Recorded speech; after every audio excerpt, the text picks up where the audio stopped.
కవిత ఇచ్చిన లెటర్ మీద డిస్కషన్ జరిగింది. కవిత చేసే ఏం లెటర్ కార్యాచరణ మీద, యాటిట్యూడ్ మీద కూడా డిస్కషన్ జరిగింది. కవిత ఏం లెటర్ ఇచ్చింది? కవిత డెఫినెట్ గా లెటర్ ఇచ్చింది. కేసీఆర్ కి ఇచ్చింది. తండ్రికి లెటర్ రాసిందా? తండ్రికి లెటర్ ఇచ్చింది. అంటే గత 10 సంవత్సరాలలో ఉద్యమం అప్పను నేనేం చేసిన, ఉద్యమం అప్పటి నుంచి నాకు ఎన్నిసార్లు నన్ను అనగదొక్కాలని చూసిరు, నాకు ఎన్నిసార్లు టికెట్ వద్దన్నారు, నాకు జాగృతి వద్దన్నారు, వాళ్ళకి మాత్రం అన్ని కావాలని వాళ్ళిద్దరు అన్ని తీసుకున్నారు.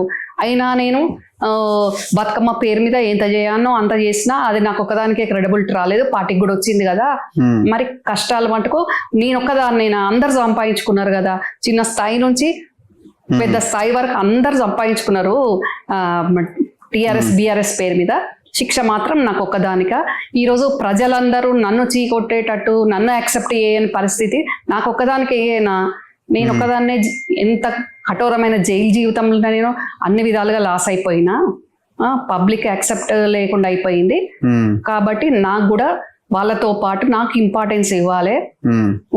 ఏమి ఇంపార్టెన్స్ ఇవ్వకుండా ఇప్పుడు ఎమ్మెల్సీ కూడా అయిపోబోతుంది. అప్పుడు మంత్రి అడిగితే మంత్రి ఇవ్వలేదు, ఇప్పుడు వర్కింగ్ ప్రెసిడెంట్ ఇవ్వనంటే అది కూడా ఇస్తలేరు. వర్కింగ్ ప్రెసిడెంటే బెటర్ అంట. మీరు లెటర్ అంతా ఏమన్నా మీ దగ్గరికి ఏమన్నా వచ్చిందా? నాకు తెలుసు కదండి, లెటర్ అంతా నా దగ్గరకు వచ్చు అని అనడం కాదు.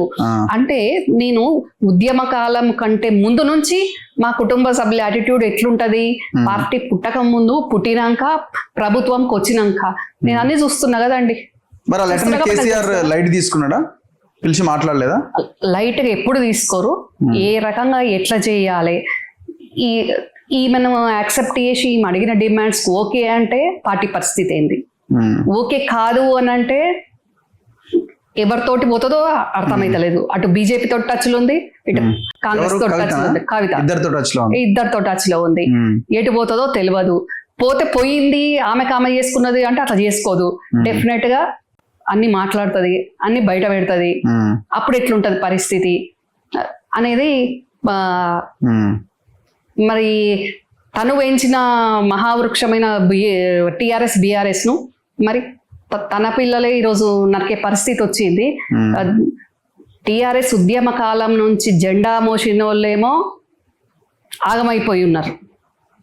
కానీ ఇప్పుడు కుటుంబ సభ్యులము అనుకుంటూ అవసరం లేకున్నా అన్ని పదవులు తీసుకొని ఇంకోళ్ళకి అవకాశం రానియకుండా చేసి ఈరోజు వాళ్ళే మళ్ళా పార్టీని బస్టు పట్టించిండ్రు, సర్వనాశనం చేసి. ఇప్పుడు బావబామార్దుల మీటింగ్ లో కూడా ఈ కవిత అంశం చర్చకు వచ్చి ఉంటది కదా, అదే మెయిన్ వచ్చింది, అదే మెయిన్ చర్చ వచ్చింది. ఇప్పుడు ఆమె బయటికి వెళ్తే మన పరిస్థితి ఏంది, మనం ఏం చేయాలన్నది. కవిత యుఎస్ వెళ్ళింది, అక్కడ కొడుకు గ్రాడ్యుయేషన్ కోసం, అక్కడ ఎవరిని కలుస్తుందో. కవితకు అక్కడ ప్రభాకర్ రావు గారు ఉన్నారు, ఆ ప్రభాకర్ రావు గారిని కూడా కలిసే అవకాశం ఉంది. డెఫినెట్ గా ఆయన కూడా కలిసే అవకాశం ఉంటది. ఇప్పుడు ఇక్కడ కలిస్తేనన్నా బయటకు లీక్ అవుతుంది, కానీ అక్కడ కలిస్తే పెద్ద అంతా ఇక్కడ ఇంత ఉండదు కదా ఇంటెలిజెన్స్. సో అక్కడ కలిసే వాళ్ళని కలుస్తుంది. ఆల్రెడీ ఆ కలవాల్సిన వాళ్ళకి అక్కడ ఎప్పుడు వస్తా అనే టైం కూడా వాళ్ళకి తెలుసు, కలుస్తుంది. సో మరి అందుకోసమని వీళ్ళ పేర్లు వీళ్ళు చేసినవి కూడా నేను బయటికి తీస్తాను. కవిత జైలు పోకముందే ఆల్రెడీ వీళ్ళకి వార్నింగ్ ఇచ్చింది. నేను ఒక్కదాన్నే జైలుకు పోయే పరిస్థితి వస్తే, నిజంగా నన్ను జైలుకు బీజేపీ గవర్నమెంట్ పంపితే మీ అందరి పేర్లు కూడా చెప్తా, నన్ను జైలు పోకుండా కాపాడండి, నన్ను జైలు పోకుండా చూసుకోండి అని ఆల్రెడీ ముందే ఎప్పుడో చెప్పింది కవిత. మరి ఇవన్నింటి మధ్య అంటే ఒకవైపున వాళ్ళిద్దరిని సెటరేట్ చేయడంలో కేసీఆర్ సక్సెస్ అయిందనే భావించాలి కదా, హరీష్ ని అండ్ కేటీఆర్ ని. అవును, మరి వాళ్ళిద్దరిని కూడా ఒక తాటి మీద నడిపించలేకపోతే ఇక పార్టీ ఎక్కడిది, ఏది ఎక్కడిది?